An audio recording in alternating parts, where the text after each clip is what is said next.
Hi everyone, Kevin here. Today I want to show you how you can both get and also use Windows PowerToys. PowerToys is a set of free utilities that you can install on Windows 10 that make you even more productive and efficient. As a few examples, there's a universal color picker. If you see a color on your screen, you can get the value of it. There's also something called Fancy Zones, which pretty much gives you infinite control over how you organize and position windows on your screen. There's a bulk file renamer. There's also a bulk image resizer. All right, why don't we jump on the computer and let's check these out. To get Microsoft PowerToys, head to the following website, aka.ms/install PowerToys. At the top, you'll see the most recent release, and it may be more recent than what you see here in this video. Down below, you can click on the .exe to kick off the download, and then click on that file to install.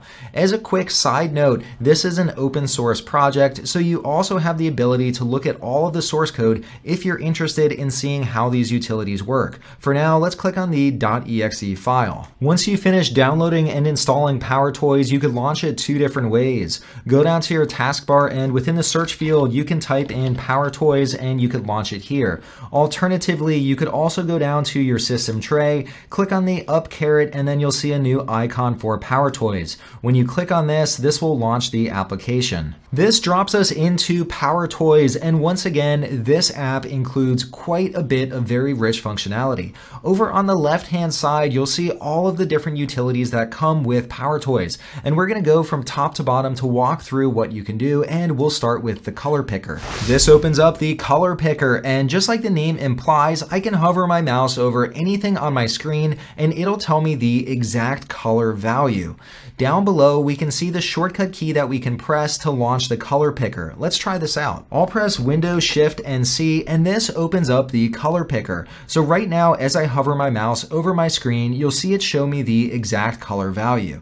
Now, I really like this blue over here, so let me hover over that, and then I'll click on that. This now opens up the editor, and I can see the blue that I just selected. Along with that, I see the hex value, the RGB value, and also the HSL value. Yes, these are all the values for the color, just in different color formats. With any one of these, I would get this exact same color. Now, I could click on this if I want to make adjustments to the color, but this looks good. Now that I've copied my favorite blue color, I can go into an image editing program. Here, for example, I'm using getpaint.net. By the way, this is one of my favorite image editing programs. Here, I can click over on this color, and I can now paste in the hex value.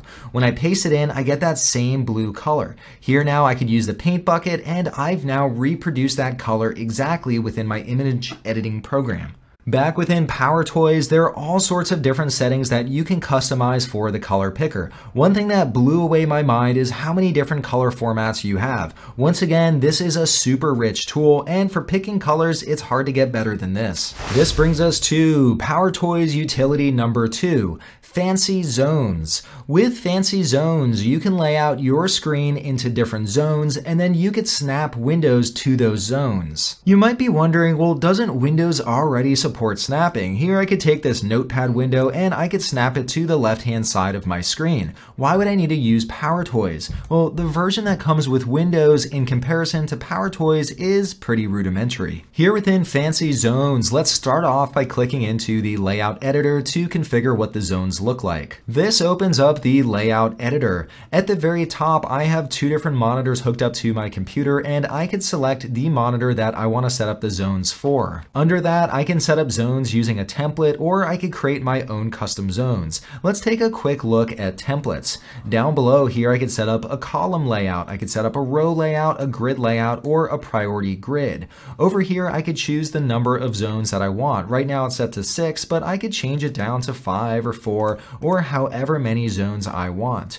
Down below, I could also choose whether I want space around the zones. So when I snap a window, is there a little bit of buffer between these different windows? I could turn that off if I simply want one zone to run into the next one. Let's now click on custom to see how we could set up our own zones. Here I want to create my own new custom zone, so let's click on this. Next, let's click on edit selected layout. Here now I can add my very own zone, and here we see a zone and I can position this wherever I want on the screen. Not only can I position it, I can also change the size and make the zones however big or small I want. And here I could add another zone until I get my screen how I want it to look. Back on the main screen, I want to move forward with a priority grid, so I'll select this one. I also don't want any space around zones. Now that I'm all good, I'm going to click on apply. Now that I have my new zone set up, I could take one of my windows, and if I press the shift key, here I could send it to one of these zones. So here I could send it to zone 3 and my notepad window will fall within that space. Here I could take PowerToys and I'll press shift again, and I want to throw this one into zone 2, so I'll simply release it right here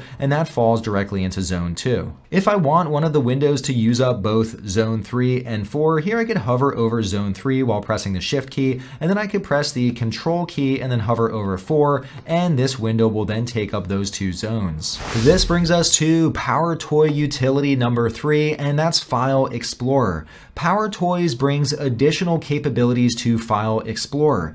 In the past within File Explorer, you were unable to preview SVG or scalable vector graphics. Also, you weren't able to preview markdown files. Now, if you toggle these on, the preview pane will show you what these look like. Down below, you can also turn on an icon preview for SVG files. So if you have any SVG files, instead of showing the icon of the app that opens the SVG, you'll be able to see a preview of the file itself. To see how this works, I'm in File Explorer and I have Microsoft Word's logo in SVG format. When I click on View up on the top bar, I can turn on the preview pane. That opens up the pane on the right-hand side. Now, when I click on this SVG, I'll see a preview over in the right-hand pane. This brings us to PowerToy number 4, and this is the bulk image resizer. If you've ever needed to resize a number of images, you probably know that it's a pain. Luckily, PowerToys helps automate all of that for us, and it makes the job a lot easier. Over on the right-hand side, here you can configure what image sizes you want to convert to. Here I have 4 defined, but I could also add my own sizes. Down below, I could also see the encoding settings that the image resizer will use, and here I could specify the file name for the resized files. When I hover over, I'll see a few helpful hints to help me formulate the file name. I have File Explorer open with 3 of my thumbnails, and these are currently in a large file size. If I go down to Properties and then click on Details, you'll see that the dimensions are currently 1280 by 720. I want to make all of these thumbnails a little bit smaller, and in the past, once again, I'd have to go through one by one. Instead, now I could select all 3 of these files, right click on it, and there's now a new option in my menu to resize the pictures. Let's click on that. This opens up the image resizer prompt, and here I could go with one of my preset settings. Or down below, I could also define a custom setting down here. Let me go with small because I think that'll be a good size, and next let's click on resize. Here now I can see that all of my images have been resized. When I right click on it and go to properties and details, here now I can see the new dimensions. What's nice too is it maintained the original file name and it appended the size at the end. This brings us to PowerToy number 5, and that's the keyboard manager. With the keyboard manager, I can remap keys and I could also remap shortcuts. What does it mean to remap a key? Well, let's test this out. Here when I click on remap key, here I'll click on the plus icon, and let's say I want the letter A to actually be the letter B. Here I can set A so it's B. Next, let's click on OK. Here now, if I open the on-screen keyboard, if I press the letter A, it'll show up as a B because I remapped A to be B. You might be wondering, why would you ever want to remap your keys? Well, today most people type on QWERTY keyboards, and it turns out it's not the most efficient layout. Let's say instead you want to type in Dvorak. You can use this to remap your keyboard into a new layout that maybe is a little more efficient. Along with remapping keys, you can also remap shortcuts. But before we jump into this, I want to show you how and why this could be useful. Here I am in Microsoft Outlook and I want to find something within this message. And pretty much every application I use, the shortcut key for find is Control F.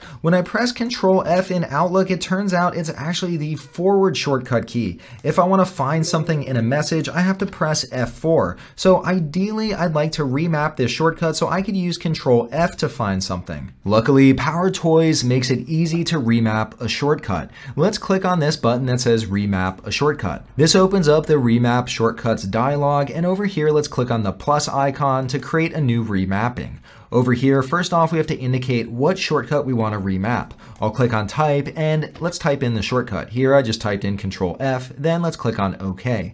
To the right of that now, I need to map it to another shortcut. So I'll click on type, and within Outlook it's F4, so I'm going to click on OK. What this will do is Control F will do the same thing as F4. Over here, I can also indicate what the target app is. When I click on this, I can type in Outlook. Once I'm all done, let's click on OK. Back now within Microsoft Outlook, when I press Control F, instead of forwarding the message, this opens up Find. So now I can look for the code for free cookies, and here it brings me to that point in my message. PowerToy number 6, I can bulk rename a whole bunch of files. Here I see a few different settings that I can use, but let's jump over to File Explorer and actually rename some files. Here I have File Explorer open, and I have 3 different files that are all appended with small. I don't want this to appear in any of the file names. I can select all 3 files, right click on it, and there's now a new option in this context menu called Power Rename. Let's click on that. Within Power Rename, I see the 3 files that I selected down below. Up here, I could search for certain text that I want to remove. Now, I want to remove the space, the parentheses, small, and the parentheses. So up here, I'll type in a space, and then let's put in a parentheses, type in small, and then close parentheses. Over down below in the preview, you'll see the original file name, and then you'll see the renamed file name. I can also use a bunch of different options as I'm going through and I'm doing my rename. I could also replace the text with something else. I want to simply leave it blank, so my replace text will simply be nothing. Once I'm all ready to go, let's click on rename, and here now I see that my 3 files have all been successfully renamed. This brings us to PowerToy number 7, and this is called PowerToys Run. It's a very quick and fast app launcher. Right down here, I can see the shortcut key that I need to press to launch this. So when I press Alt space, this opens up my launcher. Let's say I want to open up my video editing program. I use DaVinci Resolve. Here I could type in DaVinci, and immediately I see DaVinci Resolve pop up. Over on the right hand side, I also have access to some quick tools. For example, I could run as an administrator. I could also open up the containing folder, or I could open up the path in a console. So here, if I click on this, this will now launch the application very quickly. This brings us to PowerToy number 8, and this is the very last one of today, and that's the shortcut guide. Now, many Power users have pride in knowing all the different Windows shortcut keys, but sometimes you might not remember them, or maybe you don't know all of them. Trust me, I don't nearly know all of them. So what you could do is simply press and hold the Windows key, and that'll show you all of the different shortcut keys that you could use depending on the context that you're in. Here, for example, I'm currently on the desktop, so if I press the Windows key together with the G key, that'll open up a screen recorder. Over here, I can also press the Windows key with the plus or minus sign to zoom in or out on my screen. So there are lots of very interesting shortcut keys, and this shortcut guide will help refresh you or even teach you some new shortcut keys. Alright, if you learned about some new utilities that you think will become part of your daily workflow, please give this video a thumbs up. If you want to see more videos like this, make sure to hit that subscribe button. Also, if you want to see me cover any other topics in the future, leave a comment down below. Alright, well that's all I had for you today. I hope you enjoyed, and as always, I hope to see you next time. Bye.